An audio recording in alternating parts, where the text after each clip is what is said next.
এই দিনটি বাংলাদেশের গণতন্ত্রের ইতিহাসে অবশ্যই আরেকটি যুগান্তকারী মাইল ফলক। দীর্ঘ ১.৫ দশকেরও বেশি সময় ধরে ফ্যাসিবাদ বিরোধী আন্দোলনে হাজার হাজার মানুষ গুম অপহরণের শিকার হয়েছিলেন।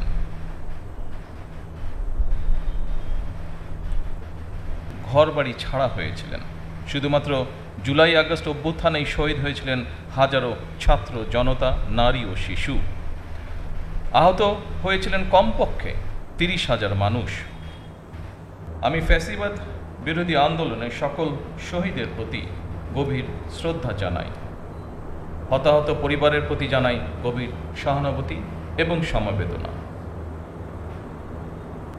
উপস্থিতিবৃন্দ, জুলাই আগস্টের অভ্যুত্থান ঠেকাতে ফ্যাসিস্ট চক্র হেলিকপ্টার থেকেও গুলি করেও গণতান্ত্রিক জনগণকে হত্যা করেছিল। পরাজিত, পতিত, বিতাড়িত ফ্যাসিস্টদের এমন নৃশংসতা, এমন বর্বরতা সভ্য জগতে বিরল। শাসনামলে গুম, খুন, অপহরণকে স্বাভাবিক নিয়মে পরিণত করে ফেলা হয়েছিল।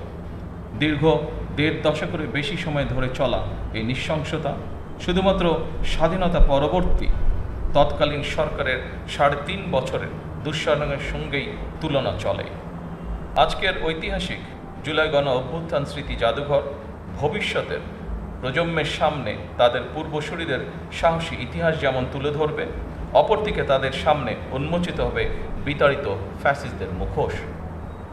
স্মৃতি জাদুঘর আমাদের জনগণের সংগ্রাম, আত্মত্যাগ, বেদনা, সাহস ও গণতান্ত্রিক আকাঙ্ক্ষাকে জাতীয় স্মৃতিতে স্থায়ীভাবে ধারণ করার এক ঐতিহাসিক উদ্যোগ।